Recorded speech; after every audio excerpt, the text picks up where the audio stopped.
All right, what's up guys? So right now I want to go over some upper body stuff. This is probably one of the most frequent questions I get is what do I do for my upper body along with the vert code? So the answer is it always depends on what you need. So there's some people who have enough muscle mass and they're just overdoing it by trying to do more and more upper body. I think for you, you would just want to maintain and don't build upper body size while we build that lower body power so that our power to weight ratio can increase. But basketball is a contact sport, or whatever sport you're playing, upper body strength is important. So we do need upper body strength. So if you're trying to get stronger, even if you are trying to gain some upper body mass, this applies to you. So I keep it very simple with the upper body. We don't want to do a ton of isolation movements. There's 4 main things that you have to hit, and I want you to hit these 4 things 2 to 3 days a week, okay? So you have options. If you're busy and you're getting in the gym, let's say you go to the gym 3 days a week to do the vert code. You could add that upper body to the end of the workout, or sometimes what I do when I'm really busy is on my vert code days, I'll throw in upper body supersets. So go to an exercise that doesn't have a superset already, say a lower body exercise, and then throw in an upper body superset and then extend the rest period. Once you're good, you go back into it. Or another way that I would like to do it is you have 3 intense days in most phases for the vert code. So Monday, Wednesday, Friday are your intense lower body days. Tuesday, Thursday, Saturday, you could hit your upper body days. So do your upper body along with your core. So you would come in, you would hit your mobility, core, feet, whatever we have on that day. That's typically a lower intensity day as far as the nervous system is concerned. And then you would throw your upper body afterwards. Now, another question that I get is, do I do my basketball stuff before or after? Or if you're a volleyball player, whatever, do I do my skill work before or after? So for lower body days, we want to do the lower body day first and then go do the skill work. We get activated, we're good to go, we go do the skill work. The problem with skill work before is we get our legs tired and then we get nothing out of our actual intense lower body day. Now with upper body days, I like to do it the opposite if possible. So I would do the skill work first and then come in and do my upper body, just because I don't like to go shoot with super sore muscles or lactic acid built up. All right, anyways, it depends on your schedule and what you're going for. There's no clear-cut answer, but I want you to hit these 4 movements 2 to 3 days a week on non-consecutive days. So movement number 1 is a horizontal press. So think your typical dumbbell press, a typical barbell bench press, or even just a push-up. My rule with all of our players is let's master body weight. Once you can do body weight for 12 reps, let's do body weight for 12 reps and make it tougher. So you can always make a movement harder without adding load, without adding extra weight. So first, I just want you to do push-ups. If you can crank out 12 perfect push-ups, then we can go push-ups with a hold. So we would come in, push-ups with a 1 to 2 second hold, and then explode up. Control down slow, 2 second hold, explode up, all right? Then you could even challenge yourself with isometric holds. So 5 seconds at the bottom, similar to how we do the rear foot elevated split squat in phase 1 of the vert code elite. We would go 5 seconds, hold at the bottom, and then after that 5 seconds, explode up. Back down, 5 second hold, explode up. So if I can get through 5 reps of that, okay, pretty solid. Now it's time to add load. So then I would go to more of a dumbbell bench press. Or you could stick with the push-ups and add a weighted vest. But most of us, we're gonna go to a dumbbell bench press. If you're really desperate to put on size, we can go to a barbell bench press because it is still one of the best compound movements. I just don't love it for basketball players if we're not desperate for size. So that is our horizontal press. Every upper body workout, we're gonna get one of those. I like to superset it with a horizontal pull. So again, using my body weight rule, let's master body weight first. So we can hit an inverted row. I'm bringing my pinky here on the seams. First, easier version, knees bent, nice and flat through the hips, and then I'm just coming up, squeezing that back at the top. We don't necessarily have to go all the way to where our chest is touching, because that actually puts the shoulder, the acromion, sort of in a weird position. Anytime you do a row, we don't need the elbow to go behind the body. That's what most of you naturally do, is you get the elbow way back here, and it puts a weird stress on the front of the shoulders. Get the upper arm parallel with the upper body on our rows. So, okay, boom, I mastered 12 there. Then we can start to go more straight leg, same thing. My cue would be I want mid-chest on the bar. So I don't have to hit that, but if I were to keep going, it would hit mid-chest. So some people bring their feet too low and they would hit their head, or they bring their feet too high and they would hit their stomach. I want that bar to hit mid-chest, all right? So, okay, cool, that's easy. Well, let's add that 1 second hold, 1 to 2 second hold. So it's here, 1, 2, release. 1, 2, release, all right? So also the other reason why we would do body weight, especially on something like that, is to build that mind muscle connection. Because if you go into straight heavy rows, like heavy dumbbell row, really easy to compensate. It's tougher to activate muscles on our trunk. It's easy to activate arm muscles. It's tougher to activate chest. It's tough to activate lats. So on an exercise like this, I use the old bodybuilder trick. I think it's an Arnold Schwarzenegger tip, where if he's working the muscle, like if he's working the lats, he's visualizing the lats lighting up bright red. He's in a sea of white. Everything is white. The lats are bright red. So gets that mind muscle connection.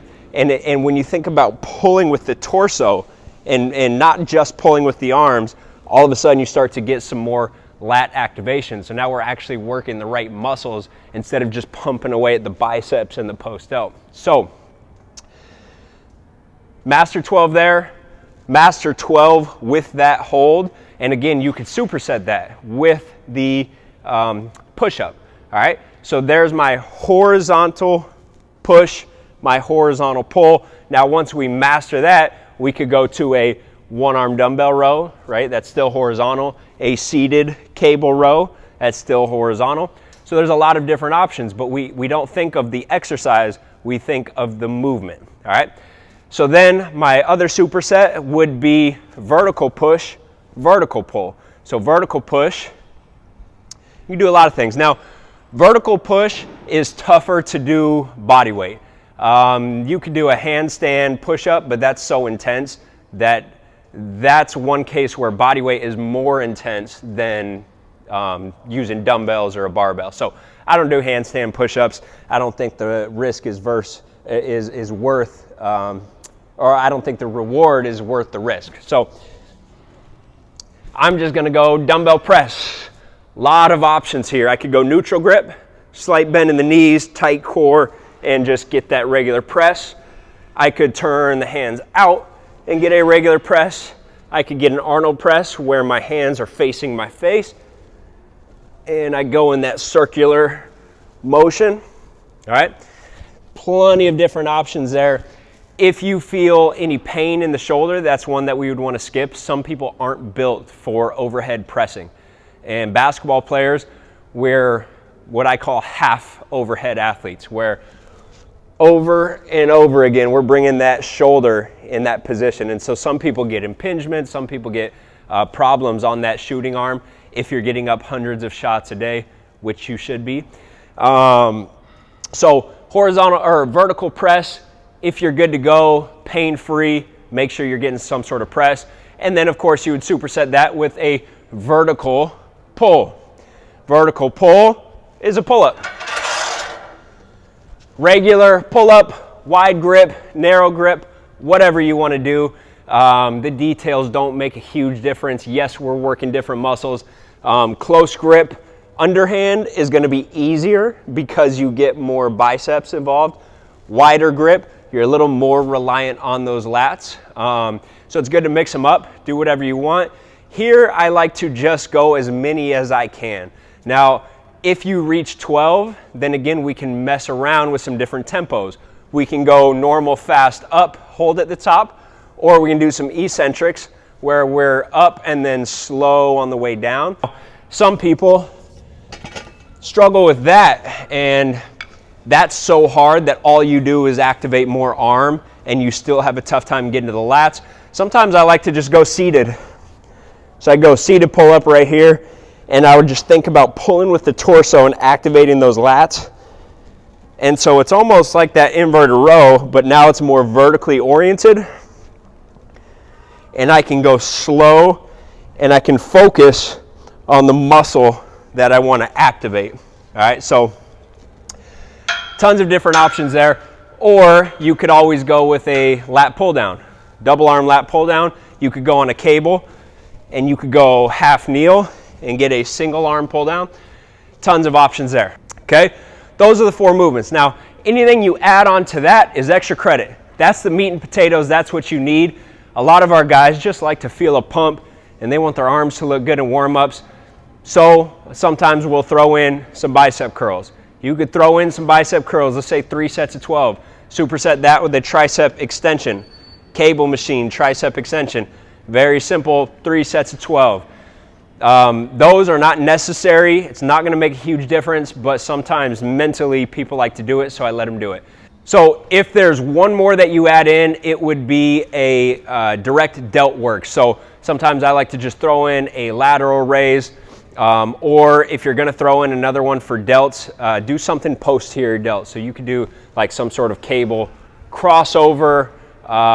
You could do a scarecrow where you're here with light dumbbells like 5 or 10, and we go opposite, so to that opposite side of the hip, and then back up, arms parallel to the floor. Don't do any more front delt work. We got plenty of that in the 4 main movements. So don't do any front raises, anything like that. All right, so those are the movements that you need. You don't necessarily need those extra isolations. Get your meat and potatoes, progressively overload, make them harder every session. Paired with the diet, if you're trying to gain mass, that is all you really need. And then we just need a caloric surplus. Everything else is going to take care of itself. If you're trying to stay lean, but you do want that upper body strength, same thing. Hit those 4 main movements, still progressively overload like we're trying to get stronger. But if you're not in a caloric surplus, you're not going to gain a lot of size. But we could still gain strength because there's neural improvements, meaning our brain is getting stronger at sending those signals and activating the right fibers. We're just not necessarily making those muscle fibers bigger. All right, so strength training is a tool. We can use it for a lot of different things. It's not just for building size, but if that's what we want to do, we can make it into that. Now, rep ranges should always change based on the month. You don't have to rapidly change within the week, but let's say this week you did 3 sets of 12 on all of your upper body stuff. Let's say you do that for 3 or 4 weeks, okay? That next phase, go down to maybe 8. So now you're going down in reps, but of course when we go down in reps, we can go up in weight even more, all right? Do that for a while, for 3 or 4 weeks, and your next one you can go 6, and then your next one you can go 4. So at 4, everything is really heavy, really high intensity, and then once we hit that, then that next phase we would go back up to 12 and we would work our way back down. So I think people do it opposite sometimes, where they think that they should go up in reps. I think you should actually start at the higher end of the rep range of 12, and then gradually we work our way down. So we start lighter weights for 12 reps, and then we go heavier, heavier, heavier as we progress through that upper body program. So there's a ton of different ways to do it. Just keep in mind, every workout you got to progressively overload in some way. You don't get better if you go in and you do the same thing. So if I'm doing 12 push-ups, that next workout I have to do 12 push-ups again, but I got to challenge myself by maybe adding that 2-second hold or slowing myself down on the way down. Make it to where it's a little bit harder than it was the workout before, and your body's going to adapt. Your body's going to get stronger. So don't change the rep range every week. Keep it the same, just like what we do in the vert code. Every now and then we'll change the rep range on body weight exercise. For the most part, we're keeping the rep range the same for 4 weeks. We're just increasing the intensity. So whether that's making the drill harder or going up in weight, we're going to do that. And then the next phase, we're going to change that rep range. All right.